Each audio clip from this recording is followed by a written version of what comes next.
Hello chess players, welcome to the next chapter of this Practical Endgame series. We are continuing our pass pawns theme, and now we are starting to look at various types of pass pawns. Of course, starting with the outside pass pawn. We'll see soon some example from what it is, but now let's check the homework from the previous lesson. So, how did you solve this? It was about sacking the pawn, which was, I would say, quite easy homework.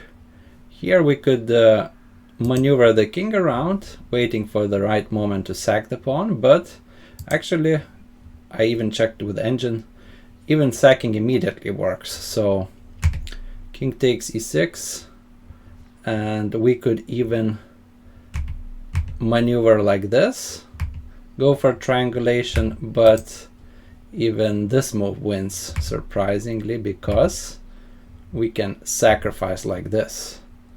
But I have to see this move from afar that this sacrifice works, because we take the f5 pawn and we win this endgame slowly like this. We are now threatening to push f5. So h pawn runs, but now we kind of catch it. Yeah, if they take, we are much faster to queen. And otherwise we catch the pawn. So even e6 immediately, yeah, it works. But kind of the classical solution would be to make sure it's black to move now. So whenever they, let's see how it happens. Yeah, king, white king is kind of making a triangulation. You see this, it's happening, this triangle. Yeah, he's waiting to kind of pass the move to black. So king d7, and finally now we push the pawn. And what's the difference? If they take the pawn, now it's black to move, and we invade through the e5 point. King d7, king e5, and we have the reserve move, and we have the opposition. Black has to give way, and we invade whenever, yeah, they give way, we invade here, or if they go d7, we invade through this side. So, and if they don't take the pawn, then we still have to make sure they take it. So we wait. Yeah, we don't go to d4. We again wait for them to take. Otherwise they will have to go back, and then we will even protect the pawn. So they have to finally take it. But again, the same thing, yeah, we invade, and reserve move wins because we have the opposition. So not too hard to think how to time this sacrifice. I think good if you solve this. Yeah, so let's see our first example about outside pass pawns now. So a pass pawn is, as we know, is such a pawn where he doesn't have opponents on the same line or neighboring files like this. But what is an outside pass pawn? An outside pass pawn is basically a pawn separated from the main pawn structure, like this one or this one, yeah, and typically on the flank. They are one of the, I would say, the strongest type of pass pawns, especially if you have two of them. They could beat even the connected pass pawn. So enemy king cannot split in two, yeah, to save the game here. So here we don't even need the support of the white king for these pawns. They are too far separated themselves, so they advance on their own, like in some kind of American football. Yeah, one will get the touchdown. So yeah, king cannot split. One will be sacrificed, but the other goes through like this. So you see the power of the outside pass pawns. When they have two of them, they usually beat all the other types of pass pawns if they are far enough from each other. Yeah, king cannot take one and come back to the other. Okay, next example.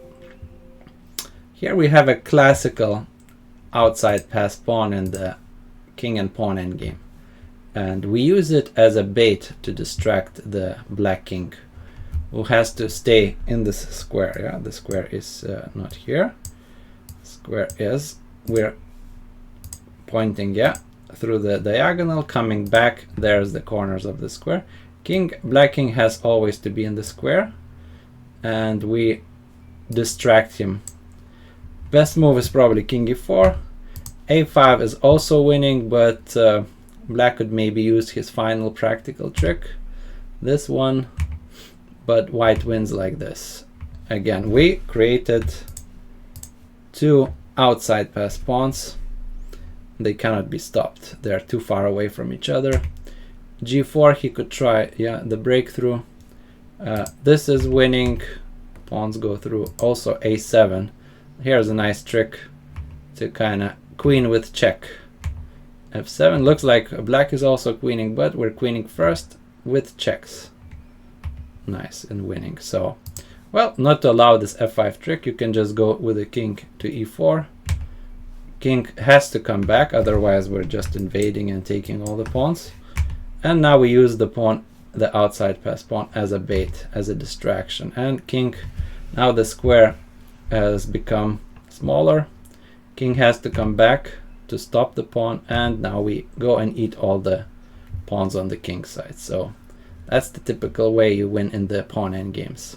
Let's see more complex examples. Here it's already a bit trickier, but both sides have pass pawns. But by definition, we have outside pass pawn, which meaning it's mostly on the flanks, on the sides, compared to opponent's pawn. So it's a big bait again, and we'll lure the black king away, the main strategies, and then our king will be closer to these pawns. So how do you think white should start here?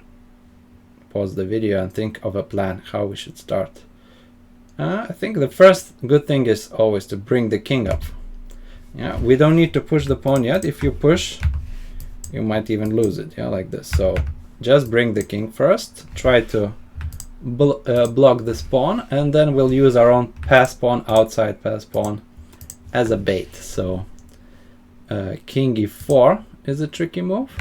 Well, if black plays e4, we just go forward, and now we're using outside pass pawn as a bait, and you see our king is much closer to the black pawns, and we win. If they go king f4, we can use the outside pass pawn again, like this. Again, white king is much closer, so king e4 might be a try. King e2, we hold up the king for a bit, and then we march with the outside pass pawn, same thing. King e4, okay, black has now one extra tempo, but it doesn't matter because our king is still much closer to the black pawns. Yeah, we take them all. Well, we'll have one pass pawn, which will be enough to win. So this is a classic example. And the next one, let's try to win this. Yeah, this is kind of a test. We have some knight endgame here. White to play. How can he win? And the correct idea is we exchange the knights. Knight b5. We force them to take, otherwise they lose the knight. And here is the deep freeze, one pawn holding the two. And what do you know? We have an outside pass pawn, which will win us the game. So e5, for example, h4. Already, let's look at the square. Black king is still in the square, but the square is getting smaller and smaller each time the pawn advances. So we just use the distraction idea. Again, our king is closer, and this pawn is just dominating these two. So we march the king straight here and easily win. Yeah, now just one precise move, king a7, and the pawn goes through. Here is the next example of the outside pass pawn, but at the moment we don't have a pass pawn. So what do you think? How would you play as white here? The correct move is f5, sacrificing one of the pawns to create an outside passer, which will win us the game. Of course, black has to take, because if they play g5, then we go h5, and suddenly black is not in time. He could be in the square, but this is an obstacle and we win. So gf has to be taken, this pawn. And what now? Very important moment now. What do we play now? The correct move is h5. We go immediately with the outside pass pawn. Why? If you go king e3, that would be a mistake, and this was a way to mess up the game. So black could actually try to get back into the square, and now white would even have to find king f3 move, because if we play h5 now, we even lose the game. Even loses because black will catch this pawn, and he will have we will win f4, but he will have one more pawn and we lose. So you see how easy it is to mess up this endgame. So king f3 would make still a draw this way. We are just waiting here, waiting, and black cannot go to collect the h4 pawn because we're going to take first f4 and then f6. So the correct move is h5. And black has to come back into the square now. King e6. And then only then we go king e3. Very important to put our king here. So king f7, king f4, king g7. We win back our sacrifice pawn. And you see this outside pass pawn now decides, because it's far further away and black king will have to go take it. It's bait, and our king is much closer to the rest of the pawns, and we win this way. This position was from a game Neiksans-Wieczorek. I've seen it from the Neiksans chess channel, and I highly recommend to check it out for advanced chess improvement. Yeah, I like that channel very much. So here black played a big mistake, g5. This was a terrible mistake of their last move. Maybe you can see why. Try to find the solution, pause the video if needed. And the correct move is we first take the pawns, exchange, but maybe you already see outside pass pawn, yeah? And what do? We just trade the queens, creating two outside pass pawns. They're far away from each other, so easily they beat any of the connectors and so on. Yeah, this pawn type is unstoppable if we have two outside pass pawns. Already one outside pass pawn is big asset, yeah, but two, they usually beat all other types of pass pawns. Okay. Here we have again a classical example, this time in another way. So remember these ideas. The outside pass pawn is a key factor to bring you many victories in pawn endgames especially. This is a kind of practical example from the game, I think. King d5. White started f4. A5 is also good, lowering the pawn away, but f4, white wants to do what? He wants to advance the pawns further to kind of already, if there is some kind of race or something, those pawns will be further advanced because we are using our a4 as a bait. So black king cannot even go after this. He will be too far away. So let's say g5, g6. Yeah, if king e4, that already leaves the square and we win. So black tries to make some pawn moves, but now we push the pawn. f5. If king comes back, we already go forward. Let's say this, yeah. And we use the pawn as a bait as usual, and we are much closer. So same thing happening here. f5, a6, king comes back, we go forward, h6. Yeah, we just advance the pawns. a7 wins, everything wins because we're outside pass pawn decides here. So final idea, sack the passer to distract the king. Typical in outside pass pawns. We take and our king is much more closer. Mission achieved. Yeah, we win. Let's see this position. It's white to play, and white actually made a big mistake here. We will see the correct way to play at the end, but white played a bad move, king f2. Let's flip the board. Yeah, now to the black side. And you could think, yeah, how we could use. There's a potential for outside pass pawn on this side, but we have to be careful about white's majority here. How we could win with black here. h4, we need, of course, to stop the king there. King is just walking around here. We move the king back a bit. King f2, and now very important move, c5. What is black threatening? Maybe you can think. We are threatening actually c4 move. So if black plays something like this, we go c4. And if this, we're gonna create two. Again, you see, two outside pass pawns. They will win. They easily beat connectors. And if they take, our king just walks here. And we use outside pass pawn as a bait, collecting all these pawns.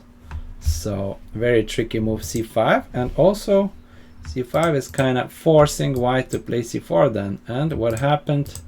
These two pawns froze all the queen side here. So black is just now marching the king to the other side and winning like this. King is going to g5 and trying to invade through f4. So even if white stops it for a moment, we have a reserve move and we're going in and winning. So what was the correct first move? Yeah, king f2 was a big mistake. Maybe you can think a way to fight these outside pass pawns with white. Pause the video if needed. The correct first move was surprisingly h3. We're fighting these pawns like that. We're trying to temporarily sack or split them. Split those pawns. If black can even lose the game here. If king d6, we take it. And now only now white is actually winning because they are gonna create their own pass pawn, outside pass pawn, yeah, on that side.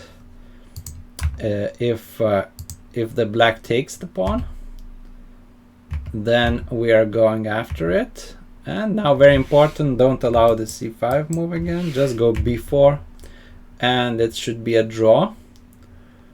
And h3, if they go g3, then of course we have to split the pawns. We go h4 and it's gonna be a draw like that. Yeah, black is again threatening c4 if we're not careful, so we have to play c4 ourselves, but then it's a draw. No side now has entry points.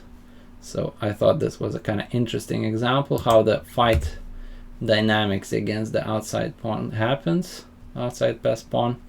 And our last position is a homework. So we have even an opposite color bishop endgame. White to play. How would you win this? Yeah, we'll see the answer in the next lesson. So thanks all for watching this. Hope you enjoyed, and we're moving through the types of pass pawns. So in the next lesson, we're still gonna look at pass pawn, outside pass pawn examples from the model games. So see you there. Bye bye.